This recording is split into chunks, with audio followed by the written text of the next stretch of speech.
All right, let's take a trip back in time. We're going to meet three women from three incredibly powerful ancient cultures. And as you're about to see, their lives were way more different than you might think.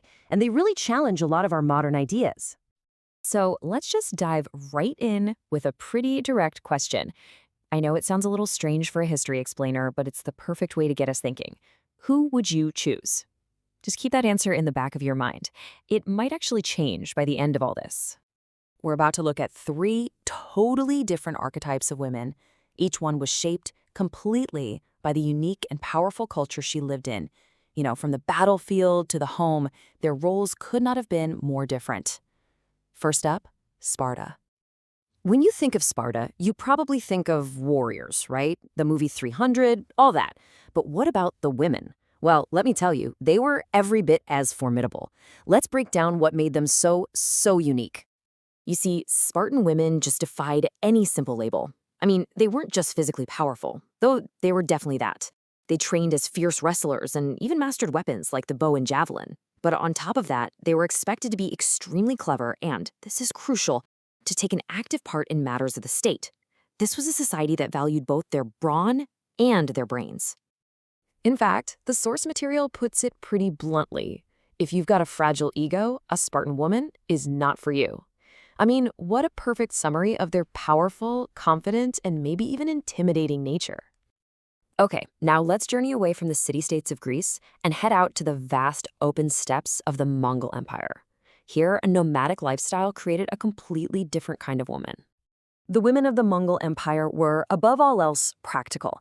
Now, they weren't state-sanctioned warriors like in Sparta, but they were incredibly athletic. A life spent constantly on the move made them exceptionally fit. They were known as fierce hunters and absolute masters on horseback. Their role was vital, totally essential, to the empire's success because they managed the logistics and transport that kept the whole Mongol machine running. And this right here gets to the very heart of their value in that society. Formal education? Nope, not the priority. A woman's worth and her status came from her direct, active contributions to the tribe's survival.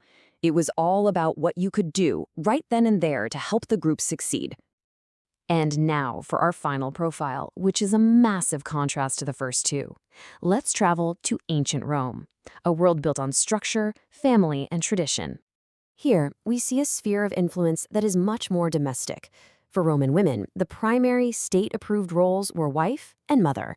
Their main focus was on raising the next generation of Romans and managing the entire household.